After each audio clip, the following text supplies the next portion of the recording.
La Giunta regionale oggi ha fatto un'importante delibera che si occupa della presa in carico dei pazienti che sono affetti da quelle che vengono definite patologie rare.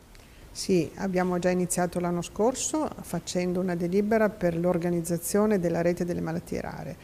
Ora, tra l'altro, sono usciti anche i nuovi LEA che noi dovremo applicare, quindi abbiamo anche accelerato il percorso perché avevamo già previsto di individuare con una successiva delibera i centri di coordinamento e le reti, i presidi che fanno parte delle diverse reti di riferimento. Questa delibera è molto importante perché individua quali sono i centri che dovranno coordinare il sistema, quindi chi fa cosa e quali sono i presidi ospedalieri che appartengono alla rete. L'obiettivo qual è? Garantire ai pazienti che hanno una patologia, una di quelle patologie classificate come malattie rare, di avere un percorso chiaro, di avere un centro di riferimento e di avere anche comunque una risposta vicino a casa sul territorio in collaborazione con il centro di riferimento.